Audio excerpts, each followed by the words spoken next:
Today on the table, I'm coming at y'all with my review of the McFarlane Toys Digital New Teen Titans Nightwing.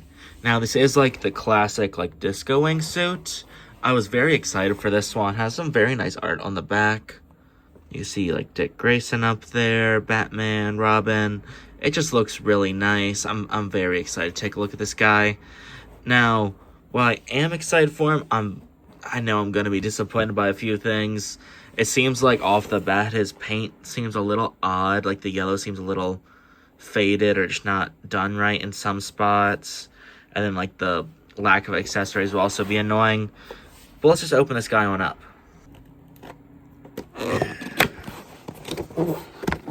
I hate opening McFarlane figures. They're the most irritating things to open of all time.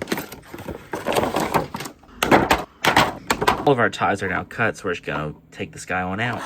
Now that we got our things out of the box, we're just going to take a look at this little crappy accessory. It's his Nightwing Batarang. I think this is where the finger's supposed to go, so I'm going to check that. I think it's supposed to go something like that. Here's kind of a really quickly done throwing pose. This is a terrible accessory, so I'll just throw that on out. And let's just look at our guy. Okay, so here's our Nightwing figure out of the box. We're just going to take a look at all the details of the figure, all the paint, and then we're going to go into the articulation. Off the bat, something about these hips look very strange. The paint just seems kind of weirdly done. I don't know, it looks fine when zoomed in. It's just far away, it seems kind of strange. The same with up here. I think it's just the way the grid's done.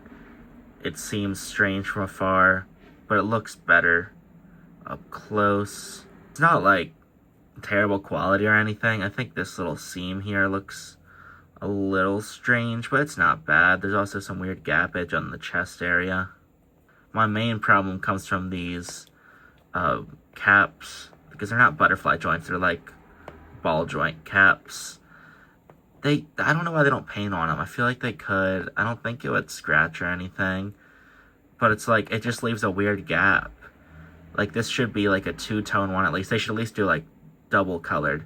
I'll take flat yellow and then flat of this blue just to make it look a little bit better. It just looks so strange with it just being the blue. It doesn't blend well whatsoever. Another thing to note is the paint looks kind of scratched over here where the cap is. On the back though, the paint looks decent. Does seem there's a little areas where it is kind of scratched away in the middle there, some black specks showing through. The main part where I is probably the head sculpt. McFarlane usually has pretty good head sculpts, and this smiling one doesn't seem like the uncanny valley that was the smiling Superman head. But, it seems just more fun. I love how he does the paint of, the blue shading on there. Overall, it's a solid sculpt. Very nice. I love how the mask is done. It just gives them some more character here. Now that we're done taking a look at all the details of, the paint of the figure, we're going to look at the articulation.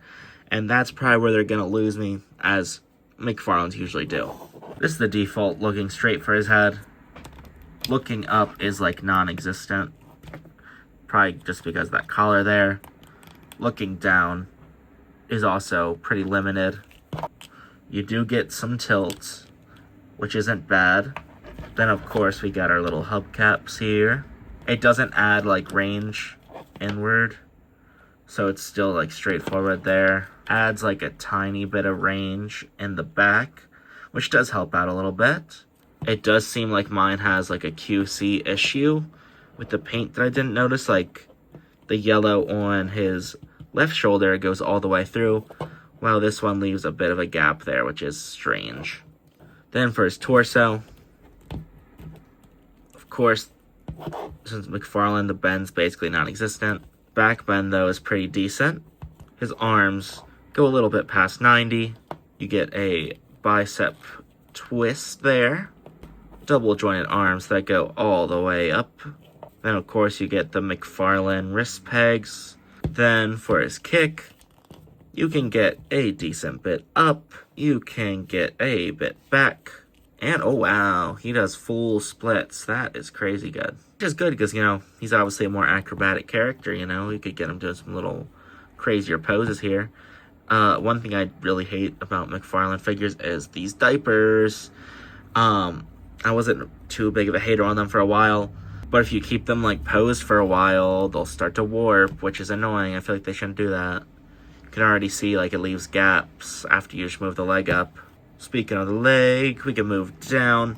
We got some very tight knee joints that get decent range, double jointed.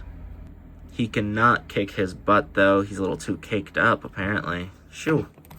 We got no sort of boot cut, but we do get a foot turn up and turn down and a little pivot side to side.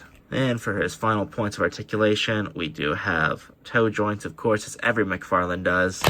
The fact that McFarlane can do toe joints on every figure, but Legends can't, just seems like a little bit of a cop-out on Hasbro's part. But overall, I'd say I'm pretty iffy on his articulation. Now, let's see how he can scale with others. Here's how he scales next to my custom black and gray Batman. I think the Nightwing is a little too big. I think my Batman, though, I love him. I think he scales well with a lot of my other figures. So I'm definitely pinning some of the blame on Nightwing here for just being a tad bit too tall. Here he is with, like, the Page Punchers, Damian Wayne. I think this one is pretty decent. That Damian Wayne is a tad bit big for being the younger version of him, but it's not too bad. Now that we're done with the scaling section, let's do some posing. Here's a leap. Here's like a goofy run. I think it fits the suit well. I lost the Batarang, so I think ideally this pose would have the Batarang in his hand there. Here's like another leaping pose. Here's a landing. And then here's like a fighting one. Overall, I'm pretty mid on this figure. I really like his head. His articulation's really not that bad. There's just a little bit of the paint issues and the lack of accessories that don't make him as fun to pose. I think this one is probably like a solid 6 out of 10 in terms of McFarlane quality. Really, if he had more hands that would allow him for acrobatic posing, some more, like, maybe the Eskrima sticks. I don't think he had them at the time, but it's Nightwing, just nice to throw them in. It just would have made this figure more worth the money, especially with the now heightened Phygital prices. This is really just a figure I recommend if you want just to stand on a shelf and be there with your other guys. This isn't one that you'll want to pick up and keep going back to for posing, which is why he landed that 6 out of 10. But guys, let me know what you think of this figure down below. I know I was pretty mid on it, but if you enjoy it, let me know how you do. I think there was just some places that this guy really needed some improvements, but I still do recommend him.